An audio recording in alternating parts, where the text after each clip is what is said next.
കുട്ടികൾക്ക് പോലും എളുപ്പത്തിൽ ഉണ്ടാക്കാൻ വേണ്ടിയിട്ട് പറ്റിയ ഒരു അടിപൊളി മോമോയുടെ റെസിപ്പിയാണ് ഇന്നത്തേത്. ഇത് ഉണ്ടാക്കിയിട്ട് എടുക്കാൻ വേണ്ടിയിട്ട് വളരെ ഈസിയാണ്, എന്നാലാണെങ്കിൽ കിടിലൻ ടേസ്റ്റാണ്. ഇതിന് നല്ല ടേസ്റ്റി ആയിട്ടുള്ളൊരു ചട്നി കൂടി ഇതിലോട്ട് കാണിക്കുന്നുണ്ട്. അപ്പോൾ ഇതുണ്ടാക്കുന്നത് എങ്ങനെയെന്ന് കണ്ടു നോക്കാം. വീഡിയോയിലോട്ട് പോവാം. ഞാൻ ഇതിന് വേണ്ടിയിട്ട് ഒരു മീഡിയം സൈസിലുള്ള സവോളയും കുറച്ച് ക്യാരറ്റും വെള്ളക്കടല വേവിച്ചെടുത്തിട്ടുള്ളതാണ്, കുറച്ച് ഇഞ്ചിയും വെളുത്തുള്ളിയും എടുത്തിട്ടുണ്ട്.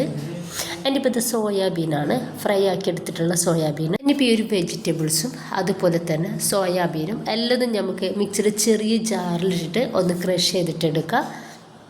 ഇപ്പം ഞാൻ എല്ലാതും കൂടെ ഒന്ന് ക്രഷ് ചെയ്ത് എടുത്തിട്ടുണ്ട്. ഇതിലോട്ട് ഞാൻ ഉള്ളിയുടെ ആ ഒരു തണ്ടുണ്ടല്ലോ, അതൊന്ന് ഉള്ളിത്തുമ്പ് അതൊന്ന് കട്ട് ചെയ്തിട്ട് എടുത്തിട്ടുണ്ട്. നിങ്ങളുടെ കയ്യിലുണ്ടെങ്കിൽ എടുക്കുക, അല്ലെങ്കിൽ മല്ലിയുടെ ഇല ഇട്ടെടുത്താലും മതി. ഇനിയിപ്പോൾ ഞാനിതിലേക്ക് ഒരു 2 ടേബിൾ സ്പൂണോളം ചില്ലി ഫ്ലേക്സ് ചേർക്കുന്നുണ്ട്. ടേബിൾ സ്പൂൺ കുരുമുളക് പൊടിച്ചതും ചേർക്കുന്നുണ്ട്. ഇനിയിപ്പോൾ കുറച്ച് മല്ലിയുടെ ഇലയും അതുപോലെ തന്നെ സുർക്കയും ഉപ്പും ചേർത്തിട്ട് മിക്സിയുടെ ജാറിലിട്ടിട്ട് ഒന്ന് അരച്ചെടുത്തത് ഒരു 3-4 ടേബിൾ സ്പൂൺ ഇതിലേക്ക് ചേർക്കുന്നുണ്ട്.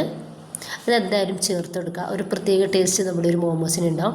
ഇതിലോട്ട് ആവശ്യത്തിനുള്ള ഉപ്പ് കൂടി ചേർക്കുക.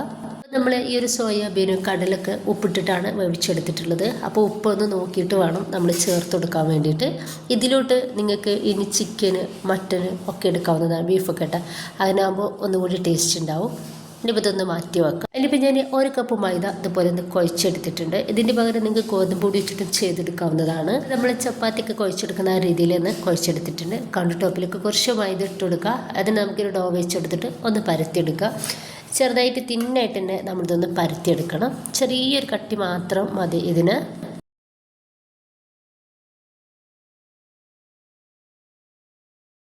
ഞാനിതൊന്ന് പരത്തിയെടുത്തിട്ടുണ്ട്. അതിനിപ്പോൾ ഗ്ലാസ് വെച്ചിട്ട് ഞാൻ അതൊന്ന് കട്ട് ചെയ്തെടുക്കുന്നുണ്ട്. നമുക്ക് നല്ല രീതിയിൽ കട്ട് ചെയ്ത് കിട്ടാൻ വേണ്ടിയിട്ട് ഈ ഒരു ഗ്ലാസ് ആ ഒരു മൈദയിലൊന്ന് ഡിപ്പ് ചെയ്തിട്ട് കട്ട് ചെയ്തെടുത്താൽ മതി. സൈഡ് ഭാഗങ്ങളൊക്കെ നമുക്കിതുപോലെ ഒന്ന് എടുത്ത് മാറ്റി കൊടുക്കാം. അത് നമുക്ക് കുഴച്ചിട്ടതുപോലെ ഒന്ന് റെഡിയാക്കി എടുക്കാവുന്നതാണ്. അപ്പോൾ ഇതാ ഈ ഒരു തിക്നെസ്സിലാണ് നമ്മളിതൊന്ന് റെഡിയാക്കി എടുത്തിട്ടുള്ളത്. നമ്മൾ റെഡിയാക്കി വെച്ചിട്ടുള്ള ഒരു ഫില്ലിങ്ങിൽ നിന്ന് നമുക്ക് ആവശ്യമായിട്ടുള്ള ഫില്ലിങ് ഇതിൻ്റെ നടുവിലേക്കായിട്ട് ഇട്ടെടുക്കാം. അതിന് ശേഷം നമുക്കിതുപോലെ ഒന്ന് മടക്കി കൊടുക്കാം.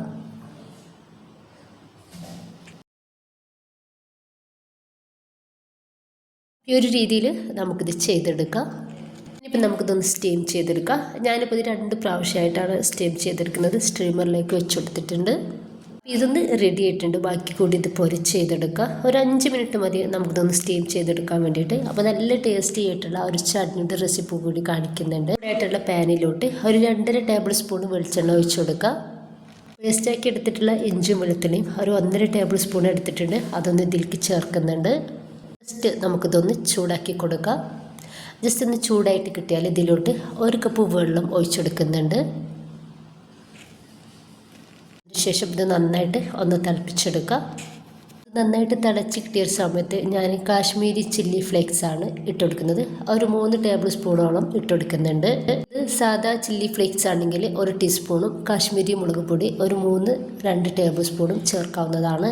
ഇനിയിപ്പോൾ ഞാൻ ഇതിലോട്ട് 1 ടീസ്പൂൺ എരിവുള്ള മുളക് പൊടി കൂടി ചേർക്കുന്നുണ്ട്. എന്നിട്ട് നന്നായിട്ടൊന്ന് മിക്സ് ആക്കി കൊടുക്കുക. ഇത് നന്നായിട്ടൊന്ന് തിളച്ചിട്ട് കിട്ടണം. ഇത് നന്നായിട്ടൊന്ന് തിളച്ച് കിട്ടിയിട്ടുണ്ട്. ഈ ഒരു സമയത്ത് ഞാനിതിലേക്ക് ഒരു 2 ടേബിൾ സ്പൂൺ സുർക്കയാണ് ചേർക്കുന്നത്. ഇതിലോട്ട് ആവശ്യത്തിനുള്ള ഉപ്പും 1 ടേബിൾ സ്പൂൺ പഞ്ചസാരയും ചേർത്ത് കൊടുക്കുക. ഇനിയിപ്പോൾ ഞാൻ 1 ടേബിൾ സ്പൂൺ കോൺഫ്ലവർ ഒരു 1/4 കപ്പ് വെള്ളത്തിലൊന്ന് മിക്സാക്കി എടുത്തതാണ് ഇതിലേക്ക് ചേർത്തിട്ടുള്ളത്. നന്നായിട്ടൊന്ന് മിക്സാക്കി കൊടുത്തതിന് ശേഷം ഇത് നല്ല തിക്കായിട്ടാണ് ഇരിക്കുന്നതെന്നുണ്ടെങ്കിൽ നമുക്കൊരു 1/4 കപ്പ് വെള്ളം എടുത്തിട്ട് കുറേശ്ശെയായിട്ട് ഇതിലേക്ക് ഒഴിച്ചെടുത്തിട്ട് ഒന്ന് റെഡിയാക്കി എടുക്കാവുന്നതാണ്. അതേമാതിരി നല്ല ടേസ്റ്റി ആയിട്ടുള്ള നമ്മുടെ ഒരു ചട്നി കൂടി ഇതിലേക്ക് റെഡി ആയിട്ടുണ്ട്. ഒരു ചട്നിയും ഈ ഒരു മോമോസും കിടിലൻ ടേസ്റ്റാണ്. അപ്പം നമുക്ക് വളരെ എളുപ്പത്തിൽ ഉണ്ടാക്കിയെടുക്കാൻ വേണ്ടിയിട്ട് പറ്റിയ ഒരു അടിപൊളി മോമോസും ചട്നിയാണിത്. അപ്പോൾ എല്ലാവരും ഉണ്ടാക്കി നോക്കുക. കുട്ടികളും വലിയവരൊക്കെ ഒരുപാട് ഇഷ്ടത്തോടെ കഴിക്കുന്ന ഒരു അടിപൊളി ടേസ്റ്റാണ് ഇതിന്. അപ്പോൾ നിങ്ങളുടെ അഭിപ്രായങ്ങൾ അറിയിക്കുക. ഇഷ്ടമായിട്ടുണ്ടെങ്കിൽ നിങ്ങളുടെ എല്ലാ സപ്പോർട്ടും ഉണ്ടാവുക. ഇൻഷാ അല്ലാഹ്. ഓക്കെ.